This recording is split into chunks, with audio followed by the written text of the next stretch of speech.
Good evening. Welcome once again to a sanctuary of the strange, a cafe and gallery where the canvases capture moments just beyond the grasp of reason and the frames contain glimpses into the shadowed corners of the human heart. Here in this quiet, unassuming town where history whispers on every breeze and the present often masks a disquieting undercurrent, we've curated a new exhibition for you.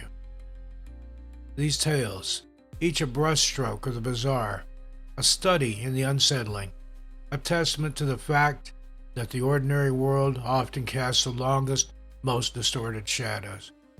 Tonight, our collection promises to disturb, to intrigue, and perhaps to linger in the quiet hours long after you've left our company.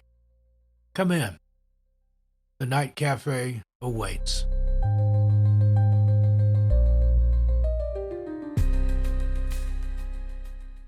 Envy. They call it the green eyed monster, but that's far too romantic. Envy isn't a monster, it's a rot, a slow, creeping fungus of the soul that flourishes in the dark soil of mediocrity.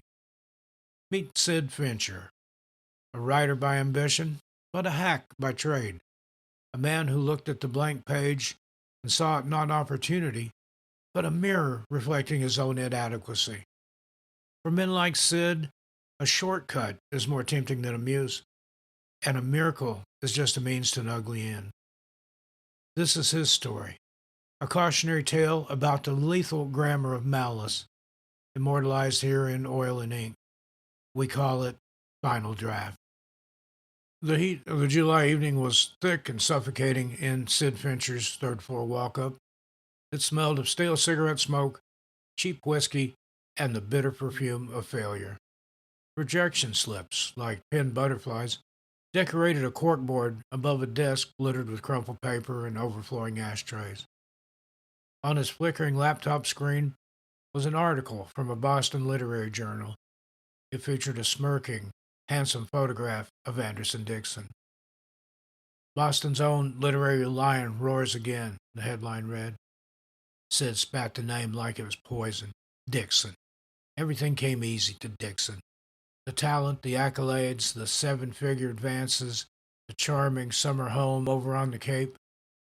While Dixon was being lauded, Sid was churning out third-rate detective drivel for pulp magazines that paid in pocket lint and contributor copies.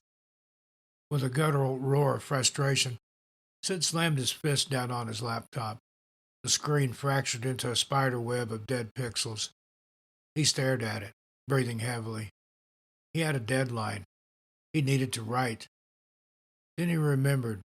Tucked in the back of a closet was the one thing he had bought that ever felt truly writerly. He had found it at a flea market somewhere out in the countryside, a hulking black beast of a machine he had paid $10 for. He dragged it out, running under the weight. An Underwood number 5. It was coated in a film of dust, but beneath it, the black enamel was solid, the nickel-plated levers promising a sturdier reality than his own flimsy existence. He set it on his desk, found a dusty pack of typing paper, and then threaded a single sheet around the platen. The keys were stiff, resistant. He began to type. The clack, clack, clack of the machine, a jarring intrusion into the apartment's sullen quiet. The story was garbage, the words leaden. Greased the wheels, and as a small act of pathetic wishful thinking, he typed a sentence for his hard-boiled detective. Detective Malone was out of luck and out of time.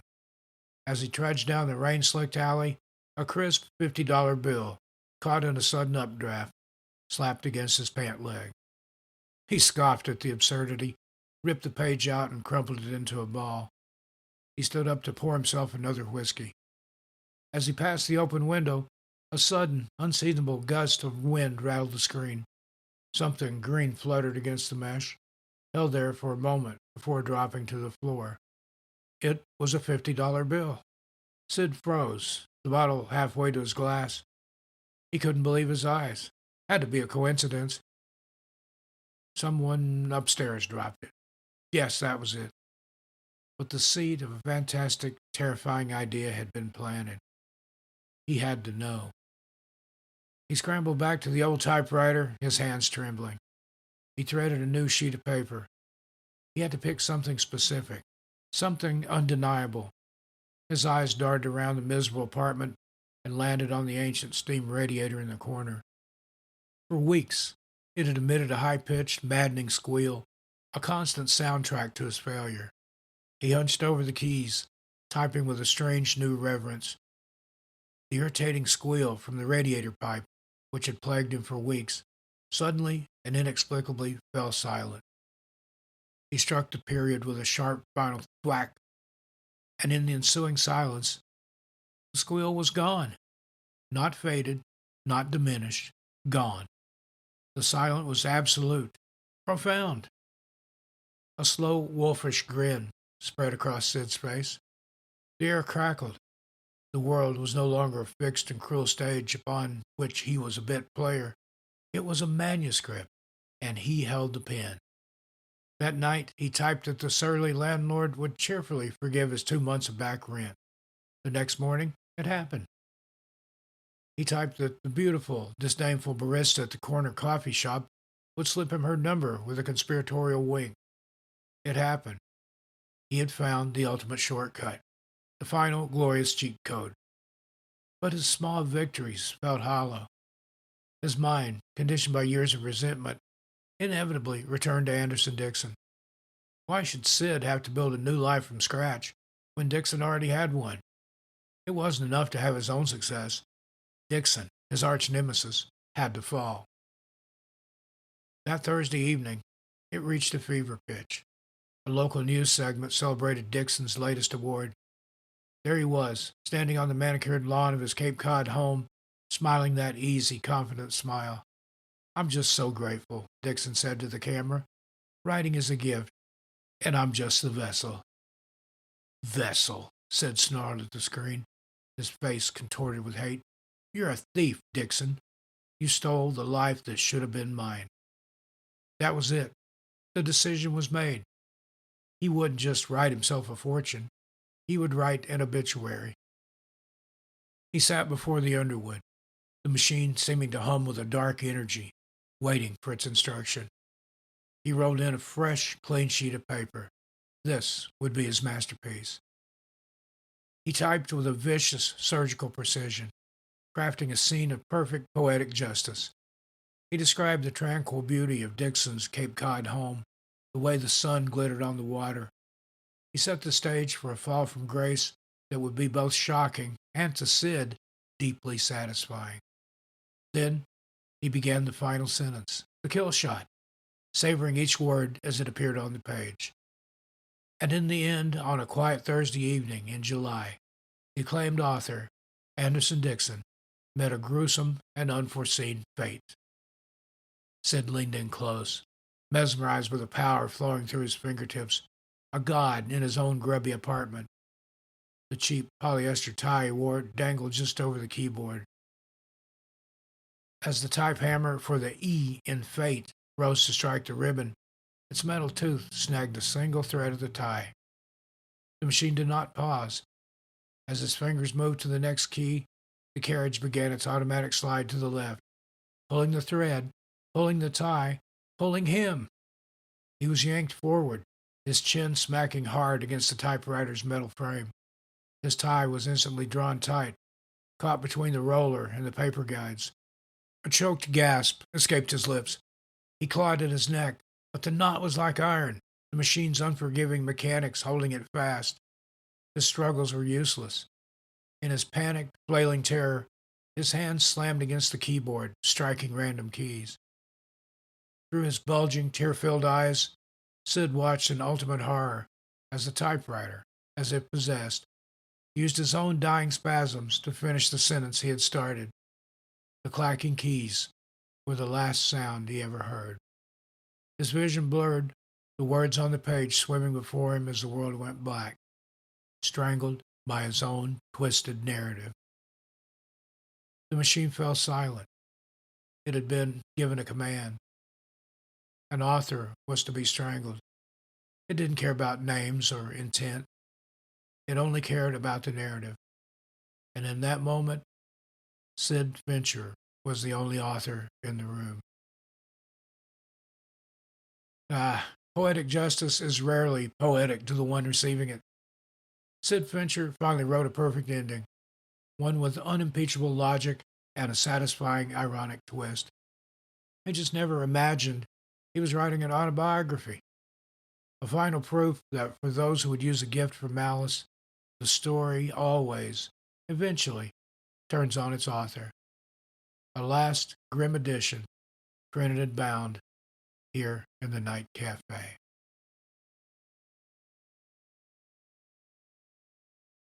Criticism.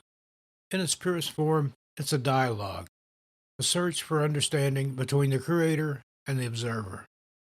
But in the wrong hands, it ceases to be a dialogue and becomes a verdict delivered from a high bench by a hanging judge. This is Felix Jones, a man who wielded his pen not like a scalpel to reveal truth, but like a shiv to bleed an artist dry. He believed his eye was unerring, his judgment absolute. He was about to acquire a tool that would prove him right, with consequences he could never foresee. Submitted for your consideration, a portrait of a man about to get a terrifying new prescription, in a piece we call The Critic's Eye. Felix Jones' apartment was a monument to his own severe taste. It was a sterile cube of white walls, charcoal furniture, and polished chrome, overlooking the quaint historic rooftops of small-town Connecticut. He found the town's colonial charm to be cloying, sentimental weakness, a flaw he enjoyed pointing out. The only art permitted on his walls were framed copies of his own reviews, the most vicious ones, his acidic prose enshrined under glass. He sat at his desk, a thin smile playing on his lips, as his fingers flew across the keyboard. He was composing his latest column for the Regional Arts Journal, methodically dismembering a young painter's first solo show. Mr. Gable's canvases, he typed, are not so much painted as they are afflicted with color. They represent a clumsy pastiche of far better artists' work, a desperate cry for attention from a talent so minuscule it could be measured in microns. It is less an exhibition and more an act of aesthetic vandalism. He savored the cruelty. To Felix, all art was a form of deceit, a gaudy costume hiding a shivering, inadequate truth. His sacred duty, as he saw it, was to be the one brave soul in the crowd to shout that the emperor was, in fact, naked. That afternoon, in search of an antique silver letter opener, another weapon for his arsenal, he found himself in a cluttered antique shop on Main Street. The place smelled of mothballs and time. He scanned the dusty cases until they landed on a small, unassuming object, a pair of antique spectacles resting on a scrap of faded purple velvet. They were simple, silver-plated, with two perfect circles of glass that seemed to glint with a cold, internal light. The shop's proprietor, a man whose spine had long ago bent into a permanent question mark, noticed his interest. "Ah, those," he wheezed. "Peculiar item. Belonged to an old optometrist. Strange fella. Claimed they corrected more than just astigmatism. Said they helped a person see things as they truly are." Felix smirked. A rather bold claim for a pair of spectacles. "Perhaps," the old man said, his eyes twinkling. "Or perhaps he just saw too much." The notion was absurd, but it appealed to Felix's ego. See things as they truly are. That was his entire brand. He bought them for a pittance and left, the small, cool weight of them in his pocket. Back in the sterile quiet of his apartment, he took them out. They pinched the bridge of his nose with an uncomfortable firmness. He glanced around his pristine living room, his gaze falling upon a book on his coffee table, one with a reproduction of a bright, cheerful Renoir painting of a picnic on its cover. He peered at it through the spectacles. The effect was both instantaneous and profound. The vibrant, sun-dappled scene dissolved. The laughing, rosy-cheeked figures warped into gaunt, hollow-eyed specters. Their smiles became forced grimaces of social obligation. He saw it not a joyous afternoon, but a miasma of boredom, hidden resentments between the lovers, the gnawing ache of the artist's poverty, and the creeping blindness that would one day claim his sight. It was all there, the raw, miserable truth beneath the beautiful lie. A giddy, electric thrill shot through him. He didn't feel horror. He felt vindication. He'd been right all along. Every piece of art was a fraud, and now he possessed the ultimate tool of exposure. His reviews transformed from mere criticism into acts of psychic vivisection. He visited a fine art gallery and stood before a heroic bronze sculpture of a triumphant athlete. Through the spectacles, he saw not strength, but the quivering, crippling self doubt of the model, his terror of failure. His subsequent review, The Hollow Champion, was a masterpiece of psychological cruelty that drove the sculptor from the art world for a year. He attended a new play at Boston's Cutler Majestic Theater, and through the lenses saw the lead actress's affair with the director, the playwright's theft of a key monologue from a dead colleague. His column didn't review the play. It simply printed the ugly truths, shattering careers and reputations in a single, devastating paragraph. Felix Jones became a god of judgment, the most feared critic in all of New England. His power was absolute, his cruelty justified in his mind as pure, unvarnished accuracy. On Thursday, the 17th of July, he attended the grand opening of the new Gallery Eterna, and a front of glass and steel he already detested. The main event was the unveiling of a piece by a mysterious avant-garde artist known only as Silas. The piece was titled Essence. Felix, at the absolute zenith of his hubris, pushed through the chattering, wine-sipping crowd. There it was, on a vast white wall, a single massive canvas, at least 8 feet square, painted in a uniform, featureless, light-devouring black. The crowd murmured in confused reverence. Felix laughed aloud, a sharp barking sound that turned heads. "Behold," he announced, his voice dripping with condescending glee, "the final inevitable statement of artistic bankruptcy. An emperor with no clothes, no canvas, and no paint. It is nothing, masquerading as profundity." This was to be his crowning achievement. He would expose this ultimate fraud in front of everyone. He pulled the spectacles from his breast pocket and clipped them onto his nose. The familiar pinch, now a comforting sensation. He was about to execute the very soul of Silas for all to see. He turned his gaze back to the black canvas. He looked, and he saw nothing. Not a hidden image, not a swirl of emotion, not the artist's anguish or arrogance, just a void, a perfect, silent, absolute emptiness. It was the first time the glasses had ever shown him nothing at all.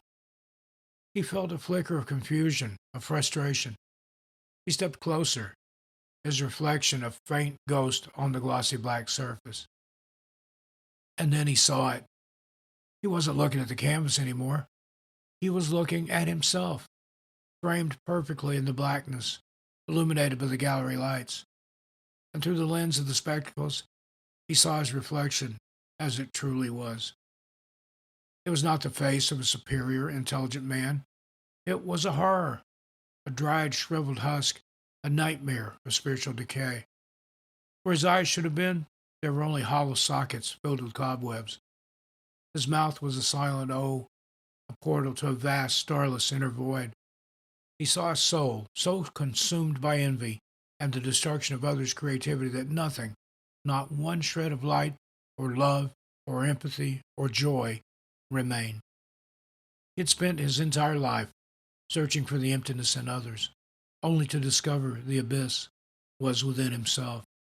The sight was a psychic cataclysm. His mind, presented with the undeniable, absolute truth of its own nothingness, simply fractured.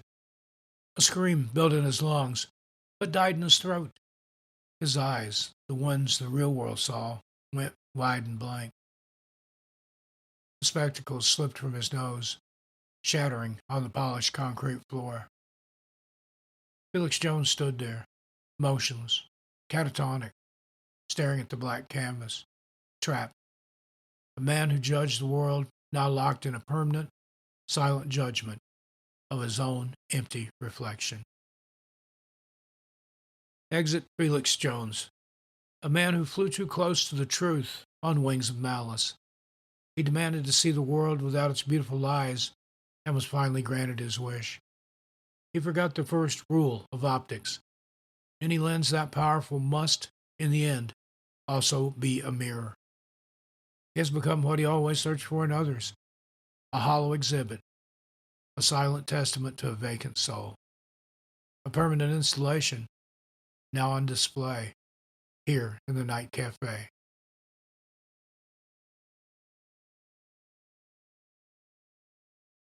Loneliness. It's a quiet room with walls that press in a little closer every day. For some, the silence is a prison. For others, it's a sanctuary. Meet William Sands, a man so terrified of the clumsy, unpredictable nature of human connection that he's opted out entirely. He is a ghost haunting the aisles in his own life, a spectator to the world. But William is about to find a companion, a perfect, silent partner who asks for nothing and offers everything. A cautionary tale for those who would trade the messy warmth of reality for a cold, plastic perfection. The portrait of this love affair is a diorama we call window dressing. The closing bell at Whitfield's department store was William Sands' favorite sound. It signaled the exodus of the living, the retreat of the loud, confident people he spent his days avoiding. On this sweltering Thursday afternoon, the chatter of his co-workers, Brenda and Mark, faded down the hall as they punched out, their laughter echoing in a way that made William feel even smaller. He was a stock boy, a functionary. Presence is noted and regarded as a floor scuff or a flickering fluorescent light. William, be a good chap and uncrate the new display for the front window, Mr. Henderson, the store manager had said, not waiting for an answer. And so William remained, in the cool, tomb-like quiet of the empty store. In the stock room, he found the crate. It was tall and narrow, like a coffin. He pried it open with a crowbar, the screech of nails a lonely sound in the silence.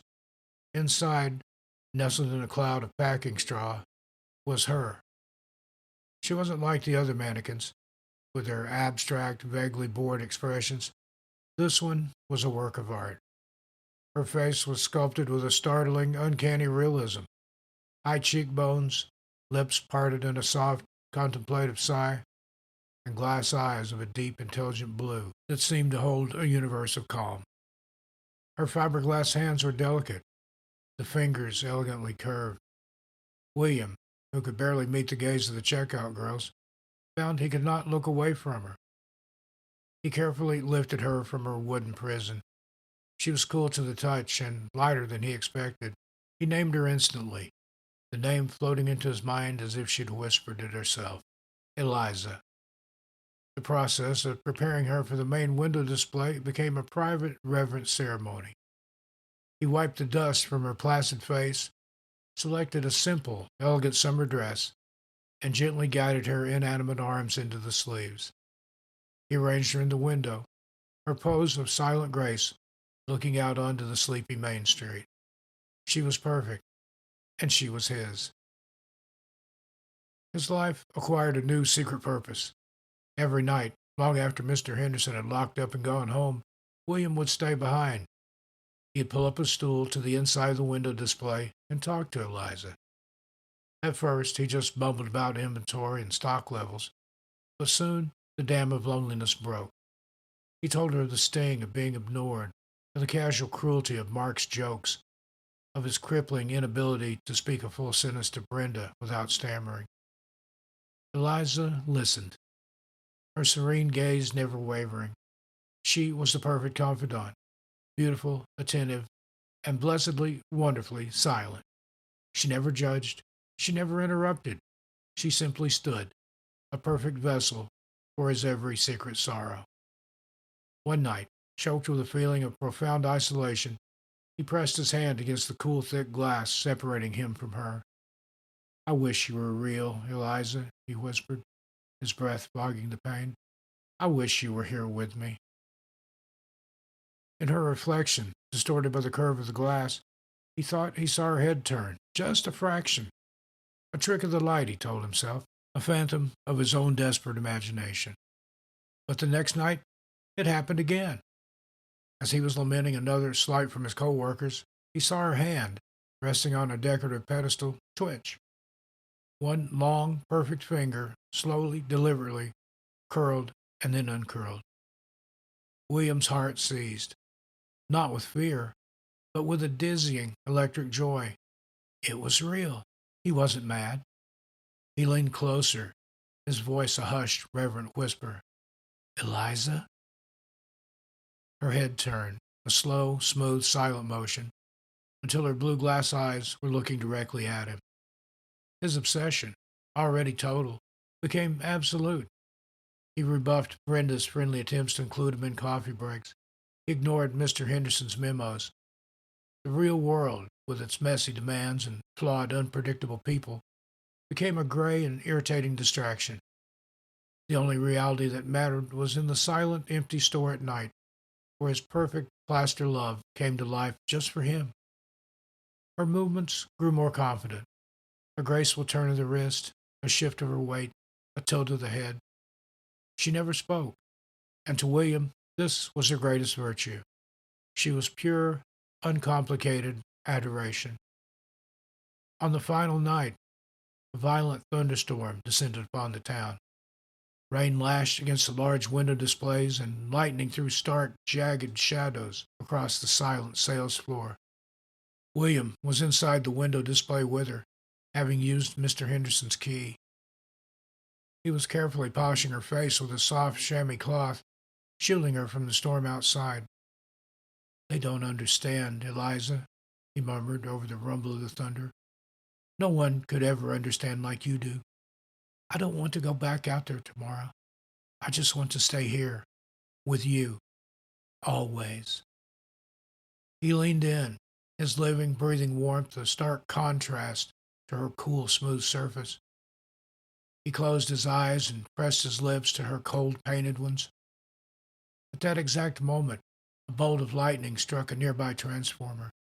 A deafening crack of thunder shook the entire building, and the lights in the store flickered once, twice, and died, plunging everything into absolute darkness, save for the strobing, epileptic flashes from the storm outside. The next morning, the sun shone brightly on a town washed clean by the rain. Mr. Henderson arrived at Whitfield's to find the store still dark. He grumbled about the power outage as he unlocked the doors. He immediately noticed that William Sands, the man whose punctuality was his only notable trait, was absent. A prickle of unease led him to the front of the store to check for any storm damage to the main window display. He stopped, his keys clattering to the floor. The display was different. Eliza was still there, a vision of summer elegance, but she was no longer alone. Standing beside her, his arm linked stiffly through hers in a gesture of permanent union, was a new male mannequin. It was dressed in William Sands' rumpled, ill-fitting stockboy uniform. Its face, rendered in perfect, smooth plaster, was a flawless replica of William's. Its expression was one of wide-eyed, silent, unending shock. Mr. Henderson, trembling, leaned closer to the glass. He saw a single, minute detail he had never seen on a mannequin before. Eliza's beautifully sculpted lips, which had always been set in a look of placid neutrality, were now curved ever so slightly upward at the corners. It was a subtle, knowing, and distinctly possessive smirk. A cautionary tale for the lonely hearts out there. William Sands yearned for a love that was perfect, simple, and free of the complications of the flesh. And in the end, he got his wish. He has been enshrined with his ideal companion, forever safe from the messy world of real people. He simply had to become an object to be loved by one, a permanent fixture, a silent partner in a window display, submitted for your disapproval here in the Night Cafe. Ambition. In a great man, it builds empires. In a small man, it just builds resentments. There's a small town in Vermont, a place of quiet history and petty squabbles, and this is Councilman Martin Gable, a very small man casting a very long shadow in his own mind. He looks at his neighbors not as fellow citizens to be served, but as chess pieces to be manipulated. Mr. Gable is about to discover an ancient tool to influence the board, a forgotten bit of civic infrastructure that governs more than just the direction of the wind. He's about to learn that when you play with fire, you shouldn't be surprised when the whole world burns, starting with you. His portrait is a study in thermodynamics, a piece we call The Weather Vane. The air in the town hall auditorium was thick with stale coffee and civil discontent. It was the bi-weekly council meeting, and Martin Gable was simmering in his center chair at the long table, his starched collar feeling like a noose. He listened with contempt as his constituents bickered over zoning variances, library hours, and the eternal, infuriating subject of potholes. They were sheep, all of them, and he was the shepherd whose wisdom they constantly ignored. His proposal to streamline the town's Historical Preservation Committee, streamlining it directly under his authority, had just been voted down in favor of yet another study period. "We appreciate your initiative, Martin," the mayor had said, with a placating smile that didn't meet his eyes, "but we must follow procedure." Gable had managed a tight, bloodless smile, but inside a familiar acidic rage churned. Procedure. The shield of the weak and the unimaginative. He didn't want procedure. He wanted control. His quest for leverage led him to the musty, catacomb-like archives in the library basement. He was hunting for obscure zoning precedents, anything to use against a rival on the planning board. Instead, he found a slim, leather-bound journal, its pages brittle with age. It was the personal diary of Jedediah Hale, the town's founder. He began to skim the archaic script out of idle curiosity until one entry made him stop. October 12, 1789, the entry began. The atmospheric governor is at last mounted upon the courthouse cupola. The smith has wrought a fearsome worm of copper, not merely to show the wind, but to guide the very temperament of our populace. To the north, it shall bring tranquility to settle disputes. To the east, it brings joy for festivals and celebrations. To the west, it brings a communal sorrow for times of mourning. Let these be the only winds we summon. Gable leaned closer, his heart beginning to thump with a strange, exhilarating rhythm. The entry concluded with a stark, heavily underlined warning. But let no man, in his pride or his folly, turn the worm to face south. For the southward wind brings not warmth, but a fire in the blood. It is a baseless fury, a madness where reason is rendered unto ash, and every neighbor's face becomes the visage of a mortal foe. It is a wind of pure rage, and it consumes all that it touches. A slow reptilian smile spread across Gable's face. He didn't see a curse. He saw an opportunity, a tool. A town consumed by baseless fury would be a town in crisis, a crisis that would need a strong, steady hand to solve it. He could unleash the chaos, let it fester, and then, at the height of the madness, he would be the one to climb the tower, turn the vane back to the north, and emerge as the hero, the savior of the town. That night, under the oppressive blanket of a hot and humid July sky, Gable put his plan into motion. A stolen key gave him access to the silent courthouse. He navigated the shadowy halls to a narrow door leading to the attic, then climbed a rickety wooden ladder that groaned under his weight. Dust and the smell of ages filled his lungs. He pushed open a heavy trap door and emerged onto the dizzying height of the cupola roof. There it was. The weather vane was larger than it looked from the ground. The copper dragon, tarnished green with age. Its glass eyes were dull and black. It was pointing steadfastly north, and Gable could almost imagine a palpable aura of calm surrounding it, a stark contrast to the turmoil in his own heart. He grabbed the dragon's tail. It was hot to the touch, despite the late hour. With a grunt, he shoved. The mechanism resisted, groaning like a dying man. He put his shoulder into it, his face contorted with effort. With a final jarring shriek of metal, the dragon swung around, its fearsome head now pointing directly south. For a fleeting instant, Gable swore he saw a flicker of deep red light from within the dragon's glass eyes. He dismissed it as a mere reflection. The next day, Thursday, the town began to simmer. It started small. The line at the post office dissolved into a chorus of snarled insults. A Little League game ended in a bench-clearing brawl between the 9-year-olds. At the diner, a disagreement over a forgotten side of fries escalated till a coffee pot was thrown through the front window. A suffocating, irrational anger settled over the town, as thick and oppressive as the July humidity. Gable watched it all from his office window, nursing a cup of coffee, his face a mask of smug satisfaction. The stage was being set. By the time the emergency town meeting was called that evening, the auditorium was a powder keg. The clock on the wall read 7:30 p.m. The air conditioning had failed, and the room was sweltering, the air vibrating with hostility. People weren't debating. They were shouting, their faces flushed, their eyes burning with a venom that had no discernible source. This was his moment. Martin Gable strode to the podium, arranging his notes, preparing to be the calm voice of reason in the storm he had created. "My friends, my neighbors," he began, his voice resonating with false sincerity. "I know tensions are high. I know people are on edge, but we must remain calm." He never got to finish. The southern wind of rage is not a discerning force. It does not care for architects or intentions. The seething, amorphous anger in the room, searching for a focal point, found one. The man on the stage, talking down to them. "Calm," a man from the back roared, his voice cracking. "Who are you to tell us to be calm, Gable?" A woman jumped to her feet.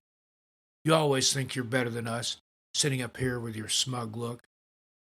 The accusations flew, untethered from logic, fueled by the supernatural fury. "It's his fault," someone screamed.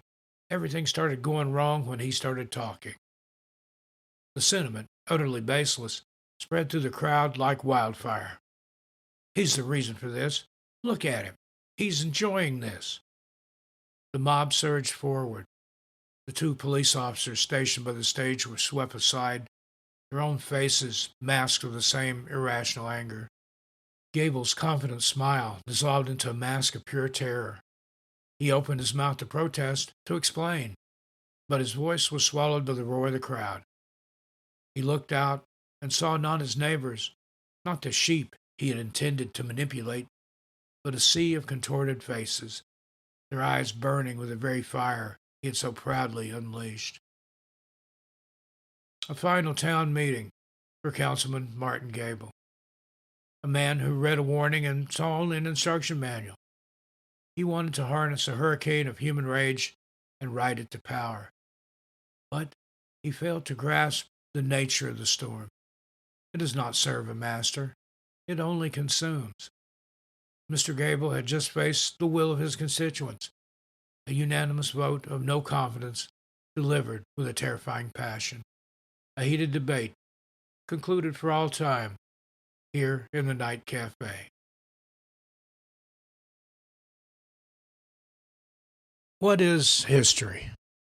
Is it a single, immutable river flowing from past to future? Or is it a delta, 1,000 different streams, branching off from 1,000 different choices? We all indulge in the what ifs.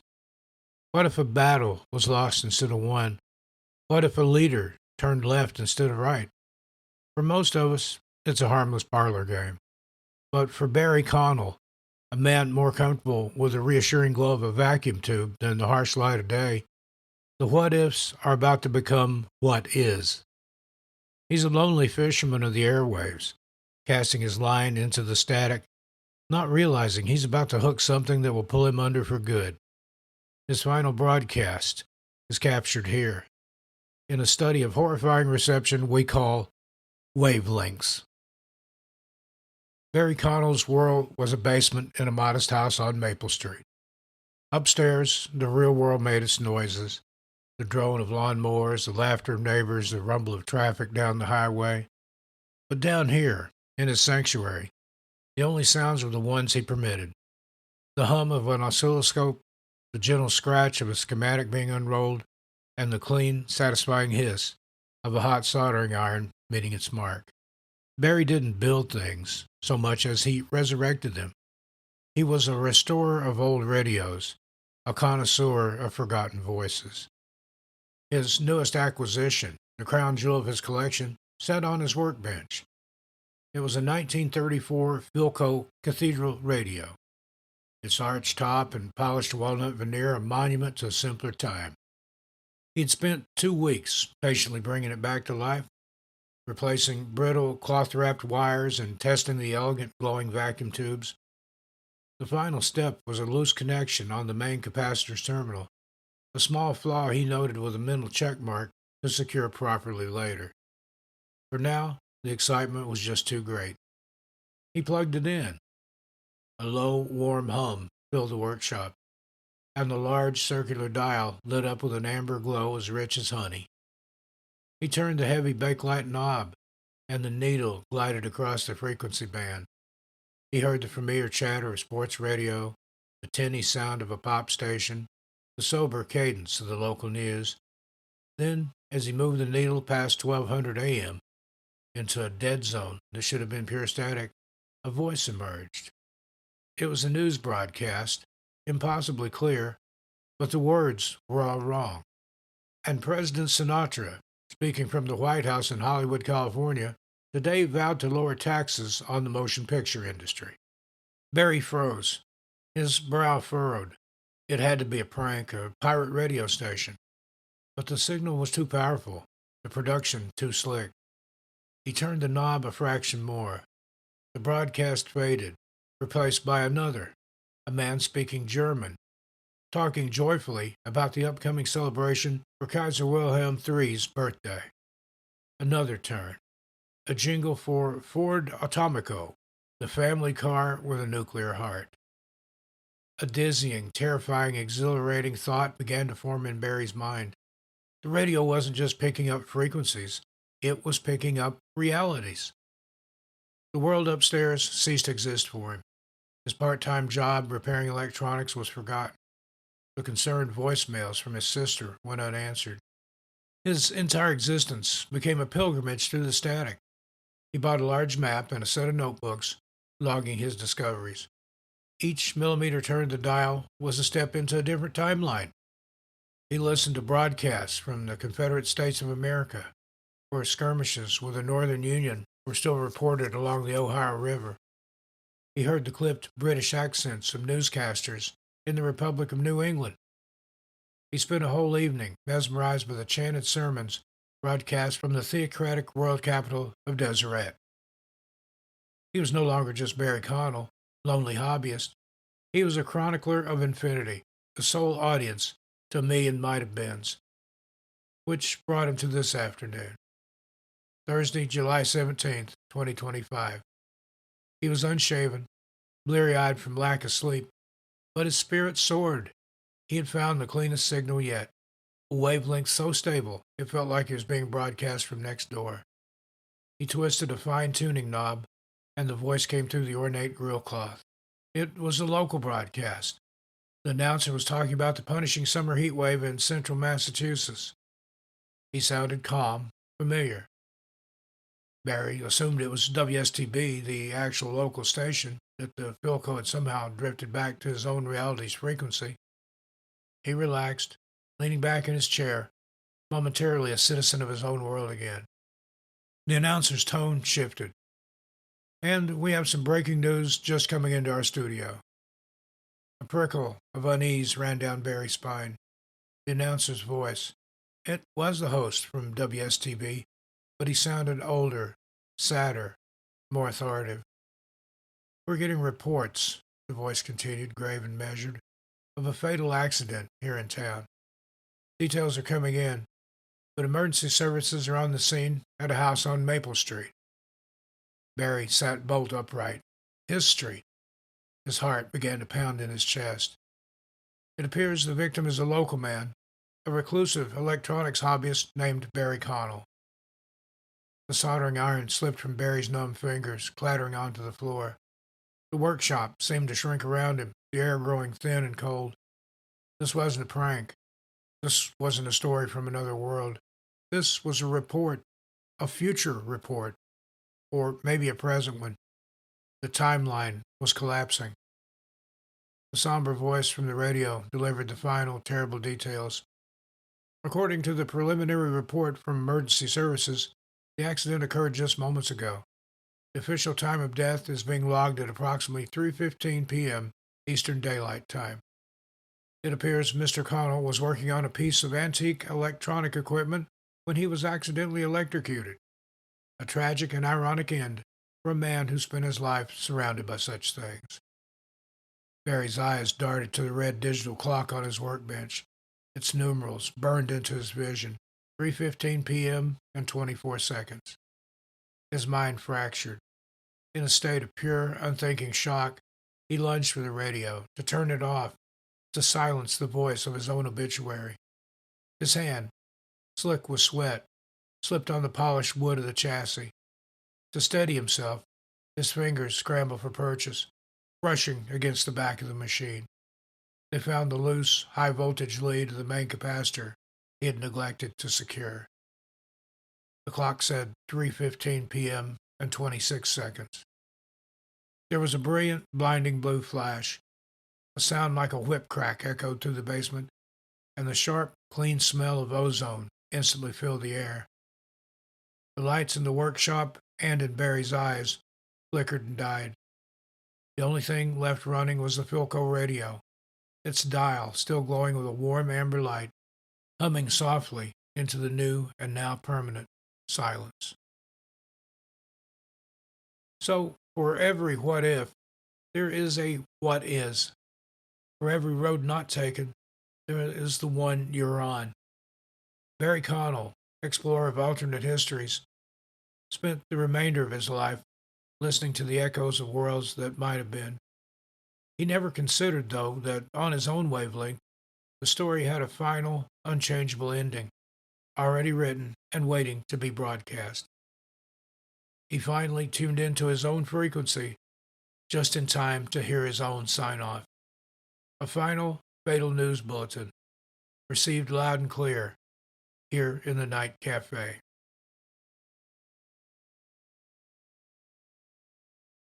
Gluttony. We think of it as a sin of quantity, of overindulgence in food and drink. But there is another, more refined gluttony. A gluttony for the rare, the exclusive, the unobtainable. It is a hunger of the empty soul, desperate to fill itself with beautiful things.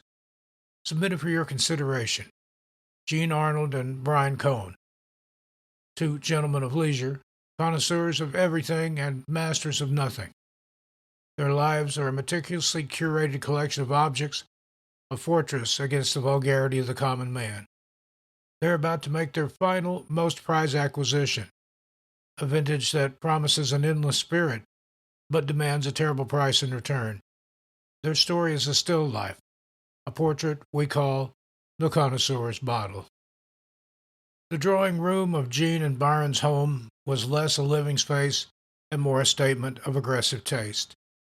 Every surface was laden with antiques, every wall covered in art, selected not for love, but for provenance. Outside their leaded glass windows, the historic town went about its simple, summary business. Inside, the two men existed in a climate-controlled bubble of their own creation, insulated by wealth and cynicism. "It's a catastrophe," Gene announced, placing his empty wine glass on a coaster with a funereal click. "The last of the 1928, entirely gone." Byron, draped languidly over a chaise lounge, sighed Tragic. I suppose we could open the Latour. Please, Byron, don't be a peasant, Jean sniffed. One cannot simply drink the Latour on a common Thursday. It's simply not done. Their lives were a desert of boredom, punctuated by the small oases of new acquisitions.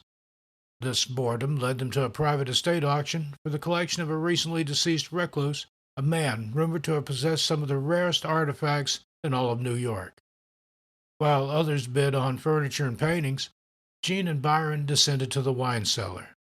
There, amidst dusty, labeled racks, they found it, a single, unlabeled bottle tucked away in a dark corner. It was made of a heavy, deep green glass, almost black, sealed with dark, cracked wax. It had no label, no markings, an orphan bottle that offended their very snobbish sensibilities. Yet it called to them. Its very anonymity was a form of exclusivity. An utter mystery, Byron murmured, intrigued. Probably some ghastly homemade swill, Jean countered, though his eyes gleamed. They acquired it for a mere pittance. The auctioneer was clearly happy to be rid of the unidentifiable relic. They returned home, bearing their prize, feeling the familiar, fleeting thrill of conquest. Jean performed the opening with the solemnness of a high priest. The cork slid out not with a pop, but with a soft, long sigh, as if the bottle were exhaling after a century of holding its breath. He poured. The wine was a stunning deep crimson, so dark it was almost black, and it swirled in the glass with an unnatural viscosity. The aroma filled the room, not just of fruit and oak, but of damp earth, night-blooming flowers, and a faint, sharp metallic tang like fresh rain on cold stone. They drank. Silence. Their eyes met over the rims of their glasses, wide with a shared ecstatic shock. It was sublime. It was a liquid symphony, a flavor so complex and profound it made the legendary 28 they had been mourning taste like dishwater. My God, Byron whispered, his usual irony completely absent. Incredible, Jean agreed, his voice hushed. They drained their glasses, then another, and another. They talked and laughed, their boredom incinerated by the wine's magnificent fire. In their euphoria, they finished the entire bottle. Jean, feeling a pang of sorrow at its end, picked it up to place on the mantelpiece as a memento. He stopped. It was still heavy. He tilted it. A full measure of the dark crimson liquid sloshed within. It was full again. They stared at each other for a silent moment, then burst into wild, greedy, triumphant laughter. They had not just found the world's greatest wine, they had found an endless supply of it. The days that followed blurred into long, drunken twilight. The curtains remained drawn. The phone went unanswered. Their world shrank to the dimensions of the drawing room, to the space between their chairs, and the miraculous bottle on the table. They toasted everything. To endless spirits, Jean would declare. To a vintage that never disappoints, Byron would counter. The change began so subtly, they mistook it for a novel feature of their intoxication. Jean, you're looking rather luminous, Byron remarked one evening, squinting through the dim light. There's a certain sparkle about you. Jean, preening, examined his hand. It was true. His skin seemed to possess an inner light, and his fingernails had the hard, glossy sheen of polished jade. It must be the wine, my dear boy. It purifies the system. We're practically glowing with health. They didn't see the creeping translucence, the faint greenish hue that was beginning to tint their skin. They didn't feel their movements becoming slower, more deliberate, their joints stiffening as if turning to something harder than bone. They were too engrossed in their pursuit of perfect, endless pleasure. It was late afternoon when the final transformation took hold. The grandfather clock in the hall began to chime, its deep, resonant tones marking the time, 3:15. Byron raised his glass to his lips, but his arm stopped. The movement suddenly stiff and difficult. He looked down at his hand. It was no longer skin. It was a beautiful, semi-transparent green glass, the veins within it like dark, delicate filaments. He didn't scream. The wine had burned away such vulgar emotions. Instead, a look of detached wonder crossed his face. My dear Jean, he said, his voice now a series of slow, crystalline chimes, an astonishing development. I do believe we are becoming art. Jean looked at his own glass hands, marveling at their exquisite form. He smiled, a slow, cracking process. Indeed, the ultimate acquisition, to transcend collecting and become the collection itself. With a final, immense effort, as the clock reached 3:16, they resolved to make one final toast. Their glass bodies creaked with the strain. They slowly, majestically raised their glasses. To immortality, Jean chimed, his voice resonating in the still air. To permanence, Brian answered, his own voice a corresponding harmonic. They froze, two perfect, man-shaped statues of shimmering, green-hued glass, caught forever in their last act of indulgence. The room fell silent, save for the ticking of the grandfather clock. On the table between them, the dark green bottle sat. A single, final drop of ruby red wine welled at its lip and fell, landing on the polished mahogany with a soft sizzle. A barely visible wisp of vapor, like a sigh of release, rose from the bottle's mouth and vanished. Its task was complete. The connoisseur's bottle was, at long last, empty. So, be careful what you wish for, especially when you wish for more. Gene Arnold and Brian Cohn, two men who lived for the next rare thing, have finally found it. They toasted to endless spirits, and their own spirits were duly decanted. They have become what they always valued most, inanimate objects of exquisite taste, beautiful, silent, and very, very rare. A final vintage, now fully aged, here in the Night Cafe.